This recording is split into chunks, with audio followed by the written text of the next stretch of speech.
Hello and welcome to 360 Sports on the 5th day of the month of July 2023.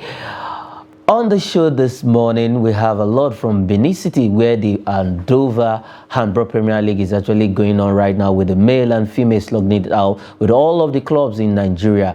And I am Emmanuel Fashemi. I will not be doing this alone. I have a friend all the way from Vaughan, Plateau State, that will be joining me on the show. Well, like I said, action has been going on right there in Benin City, where the Handball Premier League, it's match day 4 right about now. We had some matches in match day 3, and we'll have all of the results that went down yesterday. Kano pillars, safety shooters, and safety babes, NSCD defenders, and all of them were in action yesterday in match day 3 of the Andova Premier Handball League that started just 3 days back in Benin City. That is at the Samuel Ogbemudia Stadium, where action has actually been going on. And you know, we had the Division 1, Division 2 actually playing the qualifying series few months back, and right now they are in the main league, that is the senior league for the male and female category. Let's quickly have the result before we'll hear the thought of Michael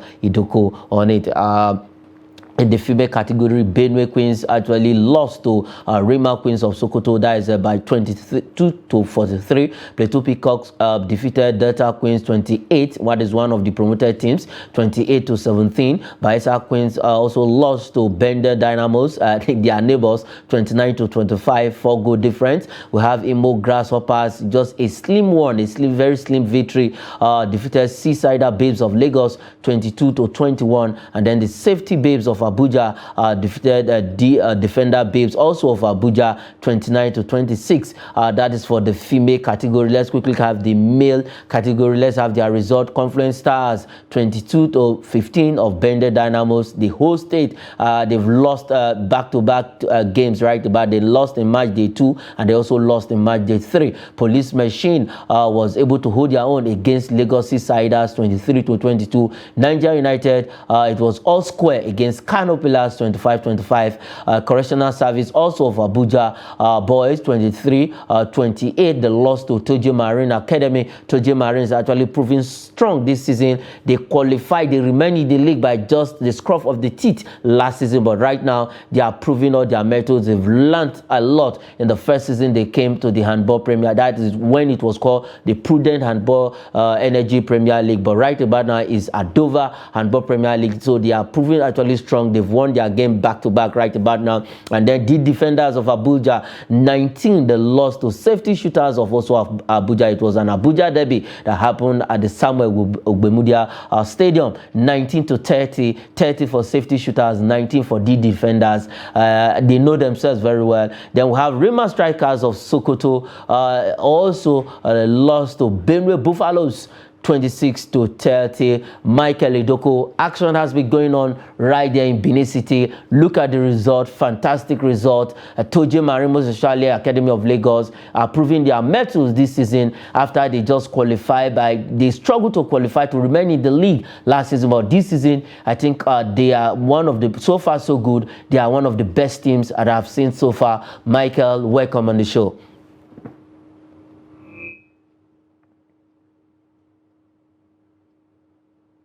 Okay, we're actually having some technical issue with Michael. Okay, Michael is on right now. Michael, welcome to the show once more. Okay, thank you very much. I hope I'm clear enough now. Yes, I can hear you loud and Can clear. I proceed? Okay, yes. Like I was trying to say, the Handball Premier League is still in its formative years, whether we like it or not. And of course, it has to be experiencing some form of teething problems from the outset. But we believe as the years continue to unfold, the league will definitely develop. I mean, to be like maybe the Premier League of the football or the MBBF of the basketball. But right now, I think it's a good thing that Nigeria is looking at other sports. And yes, this is the beginning of the season for the Adova Handball League. And we are seeing the defending champions, Kano Pillars, still showing themselves, showing that they still has what it takes. You know, one funny thing about these Kano things, they are all called pillars, be it basketball, football, or handball. even at the under 19, under 20, there's one stage they call themselves pillars. So they don't even have a different nomenclature for their other teams. Well, it's still a beginning. I think match day 3. We'll continue to see new results. Some teams must have, of course, reshuffled, boosted their squad. So it is expected that we're expecting more of surprises as the season continues. As the season continues, more surprises. Like I said, Toje Marine has actually pulled a lot of surprise this season. They struggled to remain in the league last season, but this time around, they've learned a lot from their mistakes, and now they are the team to beat right there in Benin City. I think action continues today. We still have matches are ongoing right about now, and then let's see at the end of this is the first phase. The last phase will be in Lagos, where the champions will be crowned, the overall champions will be crowned. But now it is the qualifying phase. They actually are playing right there in the city of Benin in Edo State at the Samuel Gbagbo Stadium. Let's move away from that story and head straight to Asaba. That is the Delta State capital, where the NNL Super 8 matches is actually going on. Like as we speak right about now, matches are ongoing this morning. The first matches from Group A and Group B is ongoing, and the NNL organization has said they are going to be playing all these matches simultaneously just to avoid any kind of hanky-panky. It is match day 3, their last matches in the group before the top 2 teams will go and slug it out to crown the overall champion. The 2 teams that top both the Southern and the Northern conferences will go and play the final come on the 7th of this month. That is 2 days away from now. The final will be coming up right there at the Stephen Keshi International Stadium in Asaba, Delta State. But as we speak, matches are ongoing. Let's quickly have the fixture. Let's quickly have the fixtures for today. DMD versus EFCC, a match that is going on right about now. Then we have Katsina United against Kano Pillars, Stormers FC against FC1 Rocket, and Heartland FC against Sporting Lagos. Before Michael Idoko will react, let's have the table and see the permutations and see how the matches, how they stand on the table after match day 2. Let's quickly have the table for the Northern Conference and then the Southern Conference first. Let's have the Northern Conference, where Kano Pillars is comfortably with 6 points. Katsina United and EFCC have 3 points with a 0 goal difference, and DMD Choir is at the bottom with 0 minus 3 goal difference and then 0 point. Now, if you look at it, the permutation is this. Sporting League, okay, this is Group B. Let's have Group A before we go to Group A. Let's have the Northern Conference to talk about that one. But if you look at the Southern Conference, Sporting Lagos is occupying the table, followed by Heartland FC of Owerri with 4 points, and Abeokuta Stormers have 1 point, and FC1 Rocket with no point. Let's have the Northern Conference table. Let's have the Northern Conference table because we want to dwell on that. That is where the main attraction is. Kano Pillars 6 points, Katsina United 3 points, EFCC 3 points. And as you speak, EFCC is playing DMD FC right about now. Now, if you look at the standing, Michael, EFCC needs all the 3 points. DMD has, in fact, they are out already. There's nothing. Even though they win this match, they are not going anywhere. As in, it doesn't have any meaning, because what the other team needs to do is just to get a draw, and they'll get 4 points.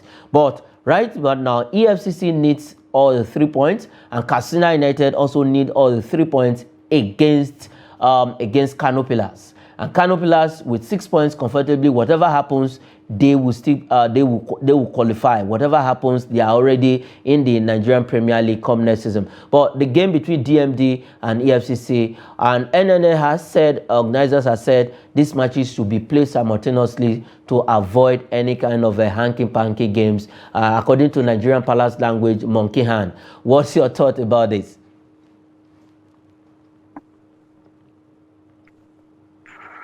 Yes, of course. I have to be on the NNL side on this one, talking about the matches to be played concurrently or simultaneously. I think if we know our league very well, the shenanigans that have betrothed the league over the years, it has plagued the league, and we know that there's always this liability for match fixing as we get to the critical point of the season.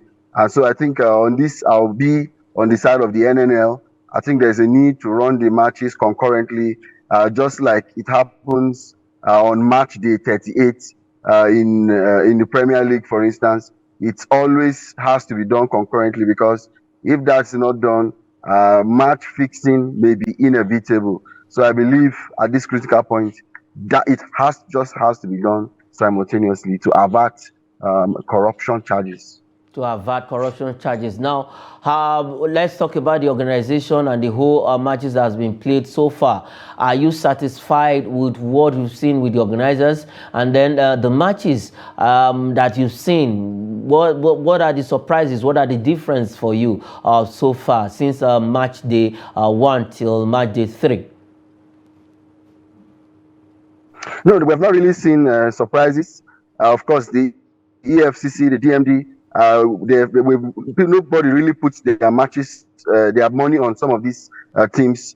We just we're expecting pleasant surprises from these teams. And as it is now, I think it has gone down to the wire. And these last concurrent games will tell us who will get the nod. But definitely, they are not teams you put your money on, and whatever comes out of it, you just expect the unexpected.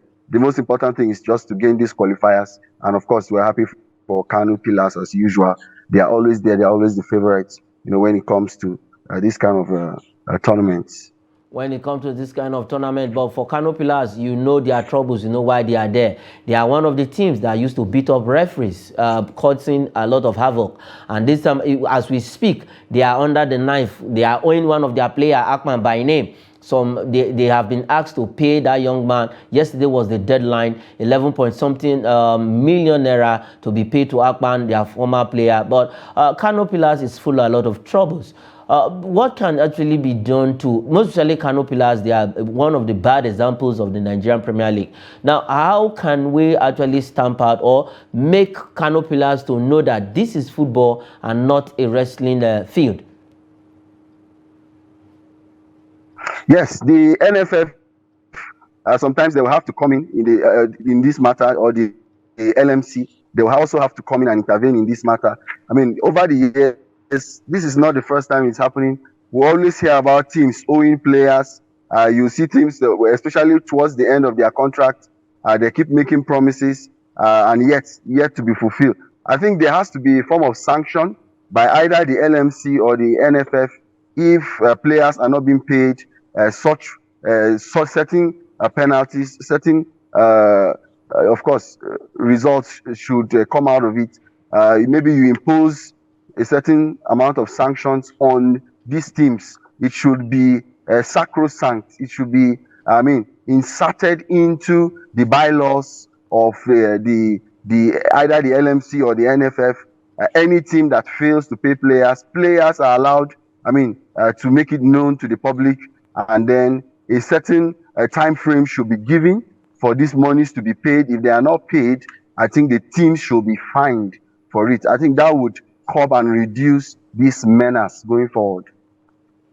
That would reduce this menace going forward, and we've seen fines, a lot of fines. Especially Kano Pillars have been a culprit. But as we speak, in the matches in Asaba Delta State are ongoing right now. We have matches for 11 a.m. also. We have for 2 p.m. and 4 p.m. And then the final, like I said, the top two teams from the Northern and the Southern Conference will go and slug it out in the finals on the 7th of this month, just 2 days away from now. And then we'll now have the overall champion of the NNL, that is the 2022-2023 league season for the Nigerian National League, where we have teams that come get promotion to play in the Nigerian Premier League proper. Congratulations to all of the teams that will make it. I'm rooting and I'm hoping that EFCC makes it to the MPL, because we've not had any Abuja team playing in the Nigerian Premier League. So we want EFCC to actually play in the Premier League. And I love what the FCTFA did. They dole out some money to encourage these guys, to motivate them. I know they will go all out against DMD as we speak right now to get all the 3 maximum points, to get 6 points,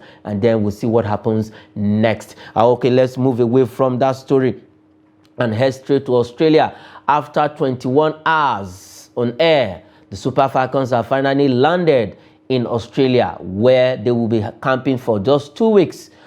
before their first match against Canada in the Women's World Cup 2023 that is being co-hosted with New Zealand. That is Australia and New Zealand are co-hosting the tournament for this year, and for the first time we're having expansion. 32 teams will be playing in this tournament, and the Super Falcons have never missed any edition. Our best bet, our best performance so far was in the quarterfinals. That was in the first edition in 1999. This time around, can we surpass that feat? But Super Falcons, 21 hours on air, but finally they've landed in Australia. How prepared are we, Michael, for this year's World Cup? Yes, I believe Randy Waldrum has done a good job. Sometimes when you listen to the skipper, Glory Ogbonna, you see that the confidence of this team is top notch. We are hoping, of course, I think we are 11-time African champions. We are, I think, the best team to come out ever from Africa. 9-time African what a man can do, a woman can do better. The women are actually giving us, but we are looking forward to seeing the Super Eagles eclipse, the quarterfinal mark. I think, I don't know if it was 99 or 2003, that was 20 years ago. The Super Falcons have the chances. I think the team is studied. I think the team is boosted. I believe in the squad that Randy Waldrum has assembled, and I believe that the Super Falcons, it's quite a long journey. I've been to Philippines, I've been to Malaysia before. I know the long hours you spend just trying to get to those countries as if you are going to a different world completely. But I'm glad they are doing it early enough, at least 2 weeks before July 20 to August 20. I believe the ladies will get to acclimatize with the weather conditions down there. It's not too different from what we have in Africa. It's a bearable climate. So I believe our girls will definitely stabilize before then. I see them at least, even if they don't exceed quarterfinals, they will definitely get to the quarterfinals, because this Super Falcons team are one of the teams to watch. I believe that they will surprise the world. Watch. Is a star-studded team being led by Asisat Oshola, Rashidat Ajibade, our veteran Onomebi, that's the captain of the team. We have Gloria Ogbonna, we have a lot of superstars in that team. But a lot of questioning has been coming in, most especially at the midfield, where Randy Waldrum has dropped Okobi, Ogenekaro Okobi has been dropped in that team, and people have been saying, why don't we go with our best creative midfielder? But Randy Waldrum has come out himself, and NFF has been at loggerhead, and we have a report right about now that he has been issued query. Don't you think that is Randy Waldrum? Don't you think some of these are just distraction for the team and the coach himself, Michael? Yes, it's a very big distraction. I myself, I was actually wondering why he would drop her in the first place. I actually had some serious concerns.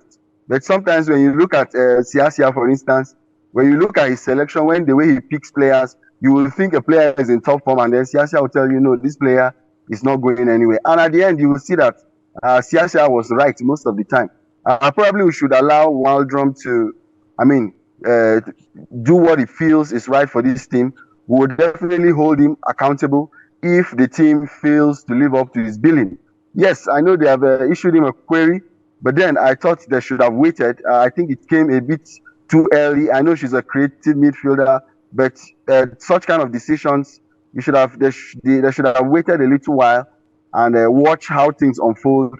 Whoever is that is replacing her in the midfield as creative, we may not really know what the coach is seeing in that player, but we'll just give him a chance, and let's see how the puzzle goes. If it works out, then he will get all the applause. He will get all the plaudits at the end of the day. But right now, I think we should just trust Waldrum. Right about now, we should just trust World Drum. Their first match will be coming up against the Olympic champions, that is the Canadian national women team, on the 21st of this month. We just have 2 weeks away from our first game, and the World Cup will be kicking off on the 20th of this month, and then the following day we'll be playing our match. And you know how that weather, that region is, so we should all know that we'll be keeping vigil from on the 21st to watch our darling Super Falcons if we actually want to watch them. But for around the world drum, a lot of distraction coming in from NFF. Matt has been tongues have been waggling around NFF. They have been challenging each other. NFF has been defending their own side. World Drum has also been defending his own side. So we don't even know who to believe. We don't know who to trust. But I believe the NFF should just relax and allow this man do this job. If we don't get the best of Super Falcons in the World Cup, then we should hold him responsible. But sometimes accountability in this part of the world is an issue, because we ourselves, we are not accountable for so many things. So how can we hold somebody, another person, accountable for maybe any wrongdoing? So we should just watch it out. But I believe the Super Falcons will give a very good fight in that group, and probably we just need to qualify from that group before we start talking about quarterfinals or probably semi-finals. And who says the Super Falcons cannot win the World Cup? 9-time African champions. It's not a fluke. We can also make it the first African team to win the World Cup, just like the male team of Moroccans did in the last World Cup in Qatar, where they got to the semi-final, the first African team to do so, surpassing what Ghana did in 2010 World Cup.